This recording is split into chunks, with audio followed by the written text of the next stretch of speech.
Hi, I'm Johnny Mac. I host a podcast. It's called Daily Comedy News. What this episode is the funniest things of 2021. This is an audio-only podcast, so everything after here will be audio-only with some stills. If you'd like to follow the podcast, we're on Apple Podcasts, Google Podcasts, Spotify, wherever you get your shows. And now, the funniest things of 2021.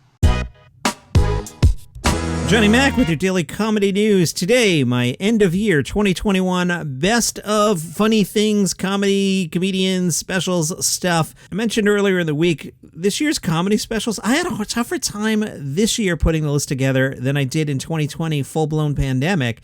More things got released, I think, maybe, but the specials weren't that good. I don't have a lot of comedy specials on here. So what I wound up doing is just making a list of my top 10, which is really a top 13, which is really a top 12, you'll see, things that I enjoyed in 2021 that were funny. Let's go best to last. So what was the funniest thing of 2021? To me, far and away, the funniest thing of 2021. And between this and number 2, it's like 10 miles. Huge gap between 1 and 2.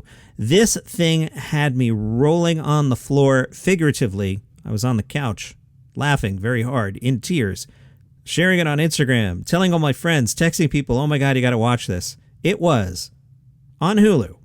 Too Funny to Fail, the documentary about the failed Dana Carvey show. Oh my goodness, I never laughed so hard. Some of the people in this thing, Stephen Colbert, heard of him? Steve Carell, Robert Smigel, you know him as Triumph, Dana himself.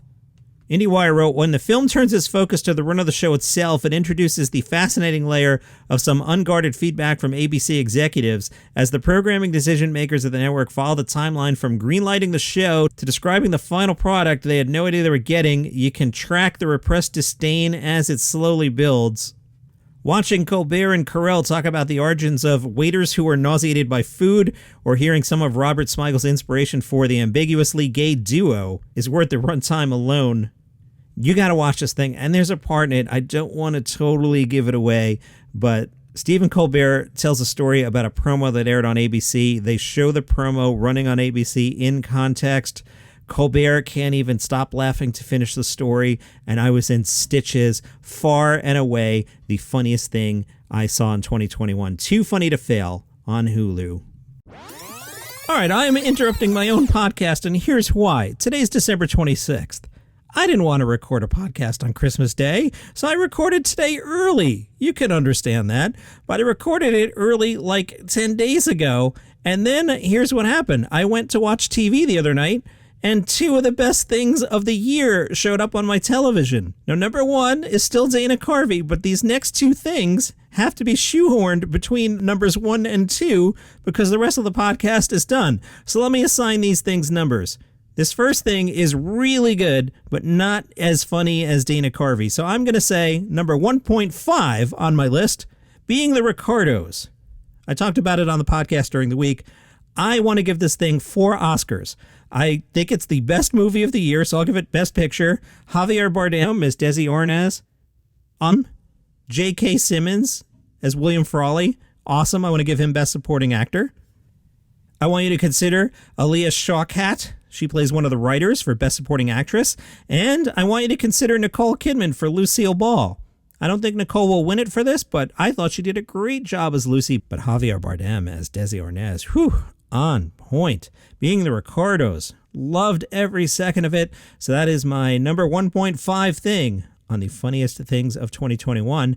Next up, again, I have to shoehorn this between Ricardos and the thing you're going to hear me say is number 2, Jim Gaffigan Comedy Monster. Let's call this number 1.75 on the list.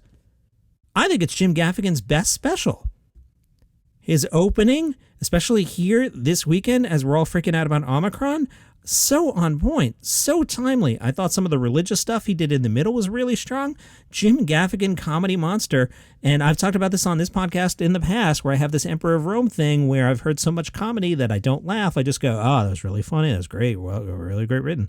I was laughing out loud at this thing. And my 83-year-old mom also liked it. So let's shoehorn those 2 in. And I'm going to go back to 10 days ago me and see what else is on the list. But I will tell you, because I know what I'm about to announce, the gap between Dana Carvey, then there's a gap to Ricardos and Gaffigan. Now there's like a giant canyon until this next thing. Nothing else on this list is as good as these first three things. Number 2, George Lopez tacos. Why? Because I got so much comedy out of George Lopez announcing he had a taco business and taking it so seriously. Earlier in the year, when there wasn't much going on, half the episodes were about George Lopez tacos. George took this project so seriously, he spoke to MASH and said, "Taco Tuesday, I think it's limiting. Tacos are 24/7 every day of the week." George spoke to Eater and said, "The places where they make the tortillas, all the sauces and all the carnitas, the steak and the chicken, that big wheel of food is going to start turning over all again." His beloved grandmother, who raised him, was an inspiration for cooking authentic Mexican food. George Lopez said, "There wasn't a smaller kitchen than the one my grandmother cooked in. If she was here, I think she might be happy with the way George Lopez tacos turned out." George Lopez, thank you for all the comedy. Number 3, John Mulaney. Is it inappropriate to say, "Hey, John Mulaney, thanks for breaking up your marriage and running away with Olivia Munn"? That would be inappropriate. That's not cool, Johnny Mac. You're a jerk. But I got a lot of content out of John Mulaney and Olivia Munn and the baby's on the way and Gossip Corner and all that. Thank you, John Mulaney. And from a clicks standpoint, John Mulaney gets you additional downloads. You know who else gets you additional downloads? Number 4 on the list, Dave Chappelle. This is not a commentary on Dave Chappelle or the trans community. It is a commentary on I like downloads. And boy, if you put Dave Chappelle in the title, you get downloads. Dave's comedy is always interesting. Dave is always in the news. So Dave Chappelle's number 4. Number 5, this is a thing that I check out every week. I'm always excited when it hits my phone. I always laugh at it. It always tickles my brain. And you've heard me say before, someday I will deny that I ever told you to listen to Tim Dillon's podcast. Tim walks right on the razor's edge, and he's gonna step on the landmine eventually. I can feel it coming, and I'm gonna run for the hills and be like, I never said to listen to Tim Dillon's podcast. But until that day, listen to Tim Dillon's podcast. That's number 5. Number 6... and we're already at number 6. I haven't mentioned any stand-up specials. That's what kind of lame year it was for stand-up. So at number 6, Nate Bargatze's Greatest Average American. I liked it so much I watched it twice. I enjoyed it, and then I'm like, my wife would like this, and I watched it a second time with her. That is a can't miss. Number 7, this one only made the list recently. I recently told you I was watching Netflix, and they were like, hey, check out Phil Wang's Philly Philly Wang Wang. And I'm like, what's that? But I hit play. Really good, solid special. Phil Wang's Philly Philly Wang Wang, probably off your radar. Check that out. Number 8, Tim Heidecker's Joe Rogan parody. He put it up as a 12-hour YouTube video. It's really 1 hour looped 12 times. The audio edition, which I listened to, is 1 hour looped 4 times. So good that I listened to 2 hours worth, even though I had heard all the jokes. Heidecker and 2 guests just channel Joe Rogan and crew talking about nothing and making it sound like it's all so important and spiritual and smarter than everybody else. Heidecker nailed it. Go find that. You'll find it on the podcast Office Hours, or go to Good Pods. I made a list called Mentioned on Daily Comedy News or something like that. Follow me on Good Pods. I'm at Johnny Mac, and I made some lists. You'll just find it there, or the Office Hours podcast, the name of the podcast. Number 9, a tie. 2 folks cracking me up on Saturday Night Live. Bowen Yang and James Austin Johnson. Bowen Yang crushes it in every single sketch he's in. Absolutely love him. James Austin Johnson coming on here in the fall and doing a really good Trump and appearing in a bunch of things. The last few weeks they've hid him, but he came out of the box great, so they're on my list. Number 10, Ted Lasso. Even though season 2 was not as good as season 1, maybe nothing could live up to the hype of season 1, but season 2 was really nice, lulled a little bit in the middle, but finished strong. So Ted Lasso, number 10 on the list. Number 11, Hacks. I was asleep on Hacks, and I saw enough other people say this is pretty good.